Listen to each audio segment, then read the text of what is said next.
जय हिंद दोस्तों and good morning to all of you. Welcome back to RM classes. I am Suraj. इस video में आज हम डिस्कस करेंगे 10th ऑफ सितंबर 2023 के करंट अफेयर्स के बारे में। वीडियो को लास्ट तक देखना है क्योंकि वीडियो के लास्ट में मैंने कुछ क्वेश्चन भी रखे हैं प्रैक्टिस और रिवीजन करने के लिए, और इसमें कुछ इंपॉर्टेंट टॉपिक्स रखे हैं एग्जामिनेशन पॉइंट ऑफ व्यू से, जिनके एग्जाम में पूछे जाने की प्रबल संभावना है। आप चाहें तो हमारे टेलीग्राम चैनल से भी जुड़ सकते हैं, उसका लिंक मैंने डिस्क्रिप्शन बॉक्स में डाल दिया है। अगर आपको वीडियो पसंद आए तो लाइक करें, शेयर करें और चैनल को सब्सक्राइब करना ना भूलें। So let's start.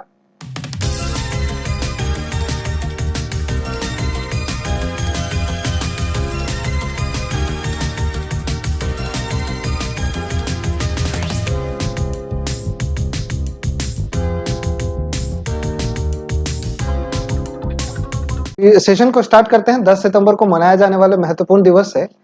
सितंबर के हर दूसरे शनिवार को अर्थात इस बार 10 सितंबर को विश्व आत्महत्या रोकथाम दिवस मनाया जा रहा है, और इस बार इस कार्यक्रम का जो विषय वस्तु है, थीम है, वो है कार्यवाही के माध्यम से आशा पैदा करना। तो 10 सितंबर को कौन सा दिवस मनाया जाता है? विश्व आत्महत्या रोकथाम दिवस। बढ़ते हैं अगले टॉपिक की तरफ। अगला टॉपिक है बिहार की सबसे बड़ी धर्मशाला का निर्माण जो है बिहार के गया जिले में किया जा रहा है। आइए इसके बारे में विस्तार से जानते हैं। माननीय मुख्यमंत्री नीतीश कुमार ने गया में प्रदेश की सबसे बड़ी धर्मशाला की नींव रखी और स्थानीय कॉलेरा अस्पताल परिसर में 120 करोड़ से 5 मंजिली गया जी धर्मशाला का निर्माण होगा, ऐसी उनके द्वारा घोषणा की गई है। साथ ही साथ फल्गु पर बने बाईपास पुल के पास से विष्णुपद मंदिर जाने के लिए नदी के किनारे ऊंचा और चौड़ा रास्ता और घाट को सुंदर बनाने का निर्देश भी दिया है। तो ये एक न्यूज है कि बिहार के सबसे बड़ी धर्मशाला की नींव कहां रखी जा रही है? तो बिहार के गया जिले में। अगला खबर है आपका, बिहार के स्वास्थ्य मंत्रालय द्वारा एक रिपोर्ट जारी की गई है जिसमें यह बताया गया है कि संपूर्ण टीकाकरण कार्यक्रम जो चलाया जा रहा था उसमें सबसे टॉप पर कौन सा जिला है? तो उस पर सबसे टॉप पे है आपका बिहार का भागलपुर जिला।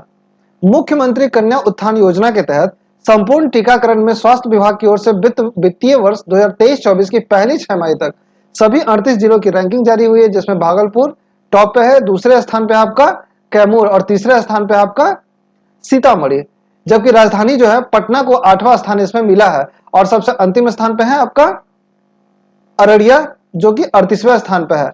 इस प्रकार मुख्यमंत्री कन्या उत्थान योजना के तहत संपूर्ण टीकाकरण में पटना 8वें स्थान पे है और भागलपुर प्रदेश में सबसे प्रथम स्थान पर है।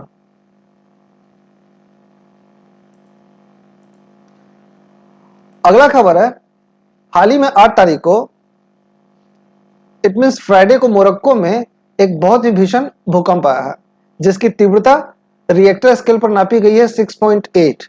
तो ये एक खबर है कि मोरक्को में भूकंप आया है जिसकी तीव्रता थी 6.8 रिएक्टर स्केल पर। शुक्रवार देर रात आए भीषण भूकंप में अब तक 600 से ज्यादा लोगों की जान जा चुकी है और 329 से ज्यादा लोग घायल है। मराकश शहर से लेकर एटलस पर्वत पर स्थित गांव तक कई इमारतें क्षतिग्रस्त हो गई, इतना भयानक भूकंप था। इस भूकंप का जो केंद्र है,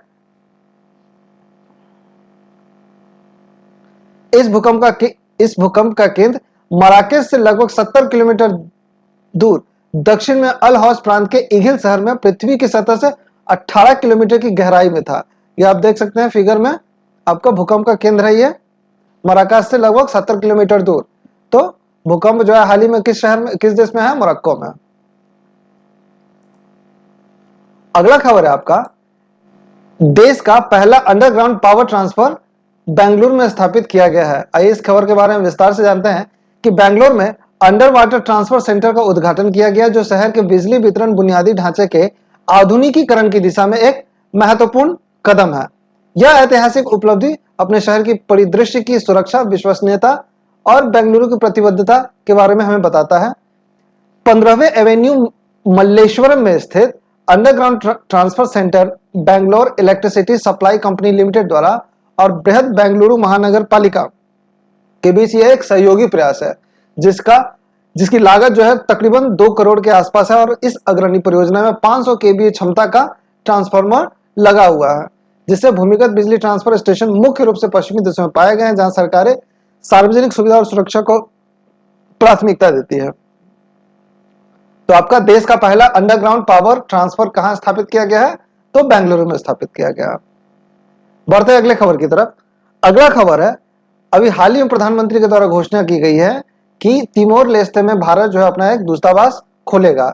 इंडोनेशिया के जकार्ता में जो वार्षिक आसियान भारत समिट चल रहा था, उसके दौरान भारतीय प्रधानमंत्री नरेंद्र मोदी ने तिमोर लेस्ते के साथ भारत के राजनयिक संबंधों के महत्वपूर्ण घोषणा के दौरान भारत ने तिमोर लेस्ते में एक दूतावास खोलने का फैसला किया है, जो एशियन क्षेत्र के साथ संबंधों को मजबूत करने की अपनी प्रतिबद्धता को यह दर्शाता है। यह निर्णय लिया गया है कि तिमोर लेस्ते की राजधानी दिल्ली में एक आधिकारिक भारतीय दूतावास स्थापित करने की भारत की योजना का खुलासा किया गया। और कारण इसका इंपॉर्टेंस ये रहा है कि विदेश मंत्रालय ने जोर देकर कहा कि वहां पे दूतावास खोलने का भारत का निर्णय जो है तिमोर लेस्ते और आसियान क्षेत्र दोनों के अपने संबंधों पर भारत के महत्व को रेखांकित करता है। आखिर इसका कोई तो पॉजिटिव आउटकम होगा। तो विदेश मंत्रालय ने वहां पे मींस तिमोर लेस्ते और आसियान के सदस्य देशों ने दिल्ली में दूतावास खोलने के भारत के फैसले का गर्मजोशी से स्वागत किया। बात कर लेते हैं कि तिमोर लेस्ते की आसियान सदस्यता के बारे में। तो तिमोर लेस्ते शुरू में 2022 में एक पर्यवेक्षक के रूप में आसियान में शामिल हो गया। इसके बाद तिमोर लेस्ते आसियान का एक पूर्ण सदस्य बन गया, जिसने इस प्रभावशाली क्षेत्रीय समूह के भीतर अपनी स्थिति को मजबूत किया। तो हाल ही में भारतीय प्रधानमंत्री द्वारा घोषणा की गई है कि कहां पे दूतावास खोला जाएगा? तो तिमोर लेस्ते में। बढ़ते अगले खबर की तरफ। अगला खबर है, गोवा के राज्यपाल ने 37वें राष्ट्रीय खेलों के लिए मशाल का शुभारंभ किया है।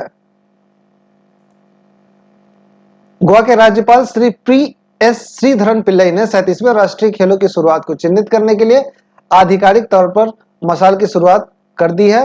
और खेलों का आधिकारिक लोगो और शुभंकर जो है मूगा, एक भारतीय वायुसेन है, उसका अनावरण हालांकि जून 2023 में कर दिया गया था और मशाल का शुरुआत कर दी गई है। बता दें कि गोवा में 37वें राष्ट्रीय खेलों का जो आयोजन हो रहा है उसमें उसका सिद्धांत है गोवा सेट हो जाओ, जिसमें 37 टीमें भाग लेंगी। और इस खेल का आरंभ 25 अक्टूबर 2023 से शुरू होकर 9 नवंबर 2023 तक चलेगा। और इसका मेन जो प्लेस है, मुख्य स्थल, वो जीएमसी एथलेटिक स्टेडियम बम्बोली में इस खेल का आयोजन होगा। तो गोवा के राज्यपाल ने 37वें राष्ट्रीय खेलों के लिए मशाल का शुभारंभ कर दिया है। अगला खबर है आपका, स्पेन के राष्ट्रपति भी हाल ही में चर्चा में थे। तो स्पेन के राष्ट्रपति कौन है? तो पेड्रो सांचेज।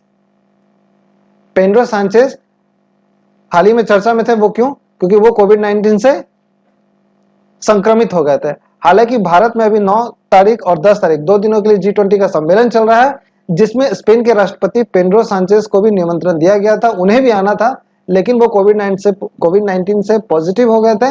इस वजह से वो अपने आने में अपनी असमर्थता को बताया है। स्पेन के राष्ट्रपति कौन है? Pedro Sanchez. अगला खबर है आपका, राष्ट्र प्रथम transit card. It means nation first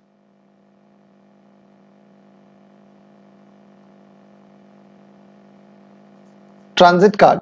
ठीक है, आइए इसके बारे में जानते हैं। नेशन फर्स्ट ट्रांजिट कार्ड है क्या?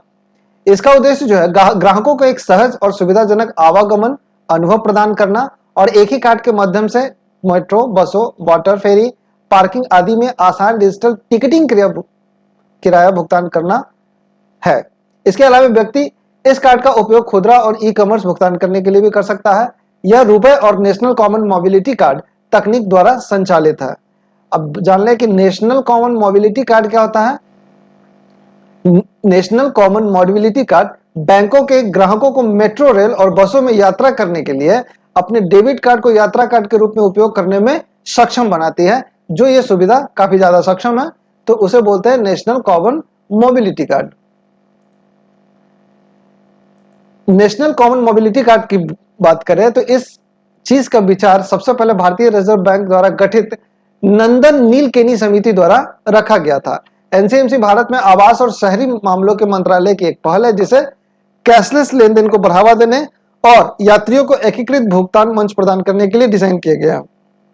इसे पहली बार 4 मार्च 2019 को लॉन्च किया गया था और यह एनपीसीआई द्वारा विकसित रुपे प्लेटफॉर्म के माध्यम से एक एकीकृत संपर्क परिवहन समाधान प्रदान करता है। यह सीएमसी का एक स्वचालित क्रिया संग्रहण प्रणाली है। यह स्मार्टफोन को एक इंटर ऑपरेबल ट्रांसपोर्ट कोड में बदल देगा, जिसका उपयोग यात्री अंततः मेट्रो, बस और उपनगरीय रेलवे सेवाओं के भुगतान के लिए कर सकता है। तो ये नेशन फर्स्ट ट्रांजिट कार्ड के बारे में है। बढ़ते अगले खबर की तरफ। अगला खबर है कि CMFRI के वैज्ञानिकों ने भारतीय तिल सार्डिन के जीनोम रहस्य का पता चलाया है। ठीक है, तो ये क्या है ये हम देख लेते हैं कि भारतीय तिल सार्डिन एक्चुअली है क्या, जिसके जीनोम रहस्य का पता लगाया CMFRI के वैज्ञानिकों ने। तो ये बेसिकली एक प्रकार की मछली है। आइए जानते हैं इसके बारे में। CMFRI के वैज्ञानिकों ने भारतीय तिल सार्डिन के जीनोम रहस्य का पता लगाया और उन्होंने कहा कि यह पहली बार है कि भारतीय उपमहाद्वीप में समुद्री मछली प्रजाति के जीनोम को डिकोड किया जा रहा है। और भारतीय तेल सार्डिन जो एक सीमा पार संसाधन है, देश के कुल समुद्री मत्स्य पालन के उद्योग में लगभग 10% का योगदान देता है। आइए जानते हैं इंडियन ऑयल सार्डिन के बारे में। तो इंडियन ऑयल सार्डिन जो है एक प्रकार की पेलिजिक मछली प्रजाति है और यह भारत में कुल समुद्री मछली उत्पादन में लगभग 15% का योगदान देता है। ऑयल सार्डिन का स्थानीय नाम है माथी, नल्ला माथी, नेईचला, भुटाई, तरली। ये ऑयल सार्डिन के अलग अलग स्थानीय नाम है। वितरण की बात करें तो ये गुजरात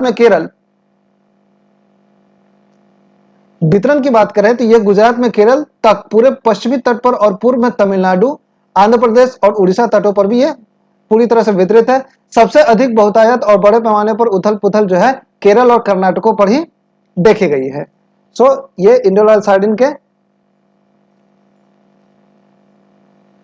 वितरण की बात था। आइए इस मछली के इंपॉर्टेंस के बारे में जान लेते हैं। सार्डिन जो है समुद्री पारिस्थितिकी तंत्र का पारिस्थितिक रूप से महत्वपूर्ण हिस्सा, क्योंकि ये खाद्य जाल में एक मध्यवर्ती कड़ी बनाते हैं और बड़े शिकारों के लिए शिकार के रूप में ये काम करते हैं। सार्डिन की जीनोम असेंबली यह अध्ययन करने के लिए एक मूल्यवान उपकरण है, क्योंकि मछलियां जो है जलवायु परिवर्तन के प्रति कैसे अनुकूल होती है। इंडियन ऑयल सार्डिन भारतीय उपमहाद्वीप में एक महत्वपूर्ण मत्स्य संसाधन है, जो भारत में कुल समुद्री मत्स्य उद्योग में लगभग 10% का महत्वपूर्ण योगदान देता है। इस प्रकार हम कह सकते हैं कि भारतीय तेल सार्डिन दो बेहद अलग भंडार में मौजूद है, एक भारतीय जल में और दूसरा ओमान की खाड़ी में।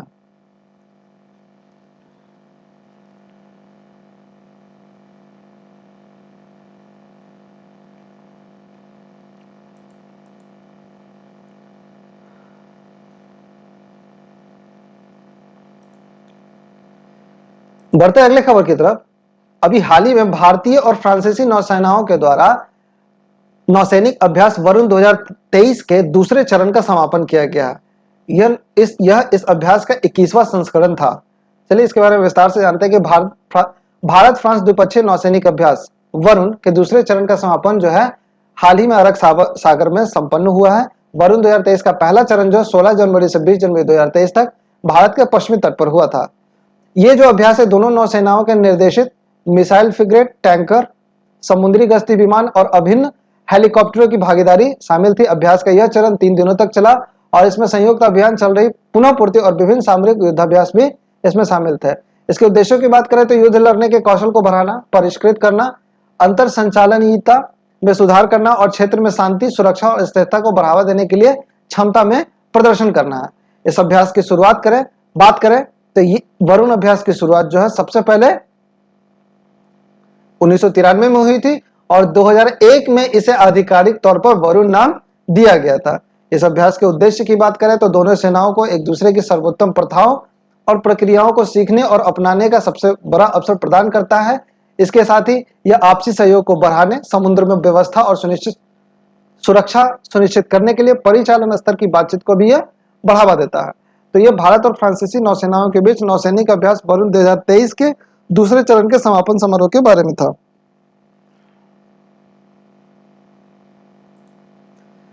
तो ये आज के कुछ इंपॉर्टेंट खबर थे 10 सितंबर से रिलेटेड। चलिए अब कुछ क्वेश्चन को देख लेते हैं कि इससे किस प्रकार के क्वेश्चन एग्जाम में पूछे जा सकते हैं। तो आपका पहला प्रश्न बनता है कि किन दो देशों के नौसेनाओं ने अभ्यास वरुण 2023 के दूसरे चरण का हाल ही में समापन किया। ठीक है, तो इस प्रश्न का अभिष्ट उत्तर क्या होगा?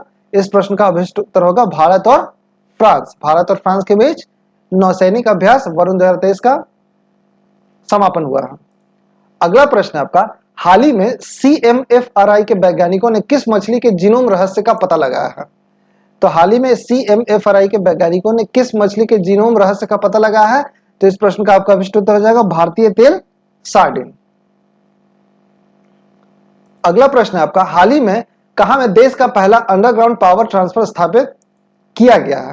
तो अंडरग्राउंड पावर ट्रांसफर स्थापित किया गया आपका बेंगलुरु में, बेंगलुरु में स्थापित किया गया देश का पहला अंडरग्राउंड पावर ट्रांसफर। बढ़ते अगले प्रश्न की तरफ।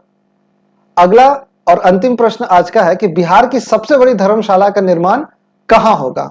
तो इस प्रश्न का उत्तर हम नहीं देंगे, ये आपको कमेंट बॉक्स में टाइप करके बताना है। इस प्रश्न का उत्तर हम अगले दिन नेक्स्ट वीडियो में बताएंगे। तो ये आज के कुछ महत्वपूर्ण खबरें, करंट अफेयर्स और कुछ इंपॉर्टेंट क्वेश्चन थे जिनसे एग्जाम में प्रश्न बन सकते हैं।